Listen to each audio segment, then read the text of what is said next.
हिंगोलीतील सेनगावमध्ये police भरतीच्या सरावासाठी मैदानच उपलब्ध नसल्यानं विद्यार्थ्यांना महामार्गावर सराव करावा लागतोय।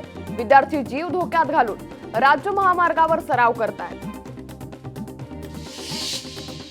पीएमआरडीए मध्ये 407 कर्मचारी भरतीसाठी अखेर राज्य सरकारनं मंजुरी दिली आहे। पीएमआरडीएच्या स्थापनेपासून पदांची भरती रखडली होती। भरतीसाठी जाहिरात प्रसिद्ध करण्यात आली आहे। गुंतवणुकीचा आमिष दाखवत संगणक अभियंत्याची 1,25,00,000 रुपयांसाठी फसवणूक करण्यात आली। शेअर बाजारात गुंतवणुकीचा आमिष दाखवत सायबर चोरट्यांकडून लूट करण्यात आली आहे। मनसे अध्यक्ष राज ठाकरे आज वर्धा दौऱ्यावर आहेत। यावेळी ते विश्रामगृह इथं निरीक्षक आणि पदाधिकाऱ्यांसोबत बैठक घेणार आहेत। विधानसभा निवडणुकीपूर्वी राज ठाकरे 4ही विधानसभा क्षेत्रांचा आढावा घेतील। राष्ट्रवादी काँग्रेसची जनसन्मान यात्रा आज इंदापूरमध्ये दाखल होणार आहे। या यात्रेला अजित पवार उपस्थित राहणार असून त्यांच्या हस्ते विविध विकास कामांचं भूमिपूजन होणार आहे। महिला सशक्तीकरण या अभियानासंदर्भात मुख्यमंत्री आणि उपमुख्यमंत्री आज नाशिक दौऱ्यावर आहेत। नाशिक येथील तपोवन इथे जाहीर सभा पार पडणार आहे। उद्धव ठाकरेंच्या सीएम पदाबाबतच्या भूमिकेवरून काँग्रेसमध्ये नाराजी असल्याची माहिती सूत्रांनी दिली। निवडणुकीनंतर मुख्यमंत्री पदाबाबत चर्चा करावी अशी भूमिका काँग्रेसनं स्पष्ट केली आहे। नाशिकमध्ये आज काँग्रेसचा मेळावा पार पडणार आहे। सकाळी 10 वाजता पत्रकार परिषद होणार आहे। तसंच रमेश चेन्नीथल्ला, नाना पटोले, बाळासाहेब थोरात यांच्यासह विधानसभा विरोधी पक्षनेते विजय वडेट्टीवार देखील उपस्थित राहतील। महाविकास आघाडीनं पुकारलेल्या महाराष्ट्र बंदच्या पार्श्वभूमीवर मुख्यमंत्री आणि दोन्ही उपमुख्यमंत्र्यांमध्ये चर्चा झाल्याची सूत्रांची माहिती आहे। मुख्यमंत्र्यांच्या वर्षा निवासस्थानी चर्चा झाल्याची माहिती आहे। गुणरत्न सदावर्ते यांनी महाराष्ट्र बंद बेकायदेशीर असल्याची तक्रार पोलिसात केली आहे। बंदमुळे आर्थिक नुकसान आणि राज्याच्या जीडीपीवर परिणाम होणार असल्याची तक्रार सदावर्ते यांनी ईमेलद्वारे पोलिसात केली आहे।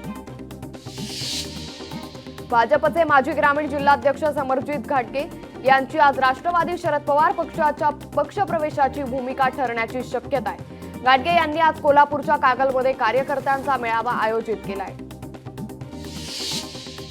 वैद्यकीय अभ्यासक्रमांच्या प्रवेशासाठी राज्यात 43,000हून अधिक विद्यार्थ्यांची नोंद झाली आहे। नीट परीक्षेत राज्यातून तब्बल 1,40,000 विद्यार्थी पात्र ठरले। लघुलेखन परीक्षेसाठी संगणकीय परीक्षा घेण्यास मान्यता देण्यात आली आहे। टंकलेखन यंत्र कालबाह्य झाल्यानं टंकलेखनात आणि लघुलेखनात संगणकाचा वापर वाढला आहे। पुणे विद्यापीठातर्फे घेण्यात येणारी पीएचडी प्रवेश परीक्षा 31 ऑगस्ट रोजी होणार आहे। 24 ऑगस्टला होणारी परीक्षा महाराष्ट्र बंदच्या पार्श्वभूमीवर पुढे ढकलण्यात आली आहे। आता ही परीक्षा 31 ऑगस्ट रोजी होणार आहे। गणेशोत्सवापूर्वी शहरातील सर्व रस्ते खड्डेमुक्त करण्याचे आदेश अतिरिक्त पालिका आयुक्तांनी दिले। नागरिकांना प्रवासादरम्यान कोणताही त्रास होऊ नये म्हणून युद्ध पातळीवर काम करण्याचे आदेश देण्यात आले।